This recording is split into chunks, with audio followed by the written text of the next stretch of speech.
Bonjour à tous, nouvelle vidéo aujourd'hui, toujours dans la série Excel calcul de somme. Donc lors de la précédente vidéo on a pu voir comment faire la somme des n premiers mois par exemple. On a fait ensemble ce procédé, d'accord, donc mise en place d'une liste déroulante avec un total qui est dynamique, avec tout en combinant la somme, tout en combinant dans la fonction somme et décalé. Voilà. Donc aujourd'hui on va voir comment faire comment calculer la somme des n derniers mois. D'accord. Donc on a un exemple ici, donc j'ai repris le même tableau que la précédente vidéo, donc j'ai rien changé, hein, donc c'est un tableau manuel et non par la structure tableau que je vous recommande à chaque fois que vous aurez l'occasion. Et pour donc là j'ai pris les 12 mois de l'année, j'ai pris un chiffre d'affaires aléatoire avec la fonction aller entre bornes avec un mini et un maxi. Bien sûr, c'est la fonction qu'on a vue la dernière fois et c'est la fonction qu'on va voir aujourd'hui. On peut les appliquer sur n'importe quelle donnée, on va dire, hein, d'accord.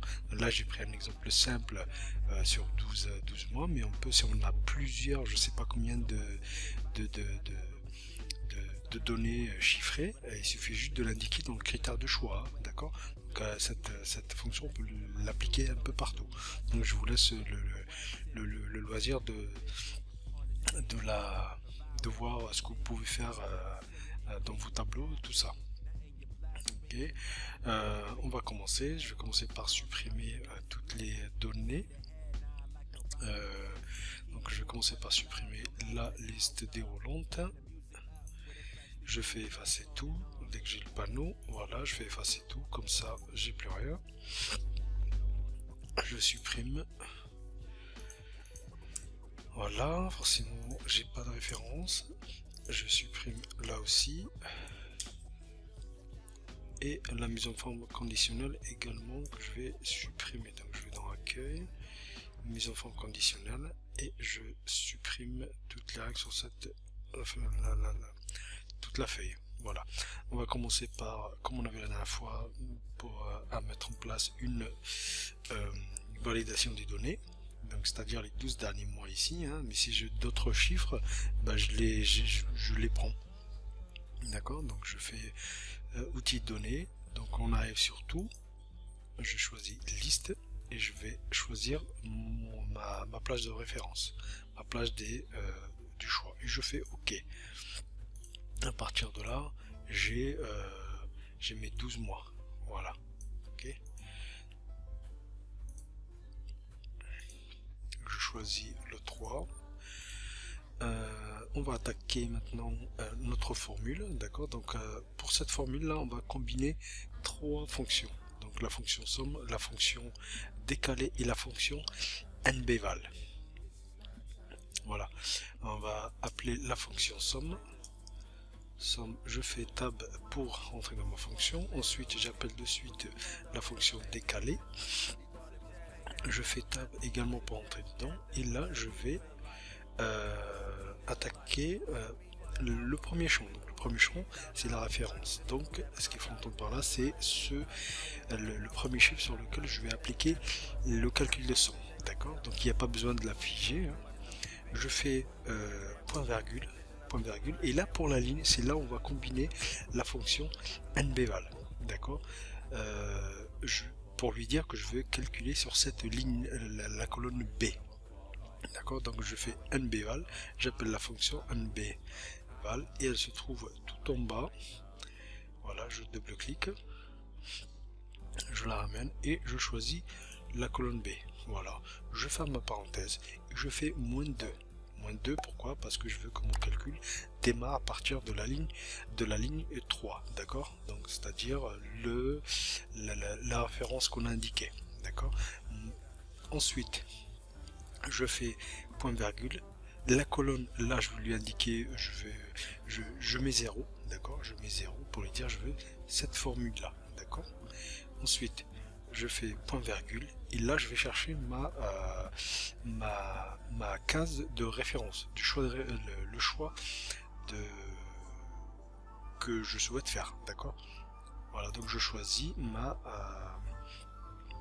la case E3 qui est ma case de critères en fait, voilà, et je ferme. Donc il n'y a pas besoin de mettre largeur, hein. Je peux fermer d'ores et déjà ma fonction.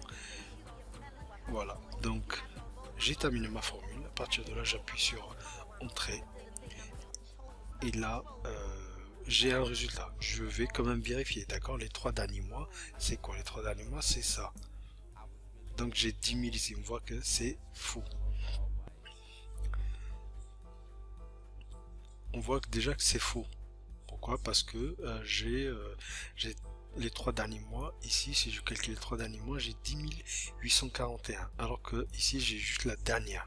On va voir où est-ce que l'erreur elle est. L'erreur elle est ici, l'erreur. Il faut faire moins, d'accord, moins ce chiffre-là, d'accord, moins ce critère-là. Donc je prends les 3 derniers. Je laisse tout et je prends les 3 derniers. Et là, j'appuie sur entrée. Voilà. Et là, normalement,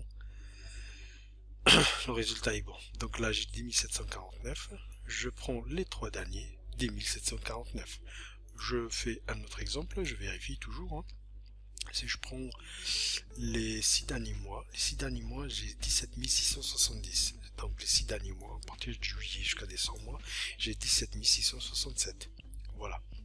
Donc ma fonction, mon critère fonctionne bien, toutes les fonctions fonctionnent bien. Donc parfait, là il ne reste plus qu'à passer à la mise en forme conditionnelle. Donc je commence par sélectionner toutes mes données, je vais dans l'onglet accueil, mise en forme conditionnelle, nouvelle règle, et là comme la dernière fois je prends la dernière règle. Pourquoi? Parce que je veux appliquer une formule. Donc la formule c'est simple, donc comme on l'a vu la dernière fois, donc égale ligne, j'ouvre la parenthèse, je ferme la parenthèse, moins 1 supérieur à nbval, j'ouvre la parenthèse, et je mets la colonne B, je laisse comme ça les références au niveau des références, je ferme ma parenthèse et je fais moins la case critère, voilà, et je vais remplir, je vais mettre la couleur que je souhaite mettre. Je prends celui-là, il fait pas trop mal aux yeux, voilà, j'appuie sur OK. Là j'ai plus rien, et là j'ai rien, donc j'ai forcément une erreur, je pense au niveau de la syntaxe. Je reviens pour corriger, c'est pas un problème, ça peut arriver des fois quand on a une faute de frappe ou autre. Donc nbval, j'ai oublié le A, voilà, nbval, je fais OK, j'applique. À partir de là, ça a l'air déjà de fonctionner, d'accord. Donc là j'ai un critère 6 mois, j'ai les 6 mois qui sont déjà en jaune clair, voilà. Donc je vérifie toujours ce que je fais, je sais que je prends les 5 mois, les 5 derniers mois, voilà. Les 5 derniers mois j'ai 16 282, j'ai 16 282 et ma mise en forme conditionnelle s'applique correctement. Donc à partir de là, notre fonction, nos calculs, tout est bon, donc parfait. Voilà, donc cette vidéo est terminée, j'espère qu'elle vous sera utile. Si vous avez des améliorations, des commentaires, n'hésitez pas à les laisser dans la section commentaires. Et je vous remercie d'avoir regardé, je vous dis à bientôt pour un nouveau tutoriel.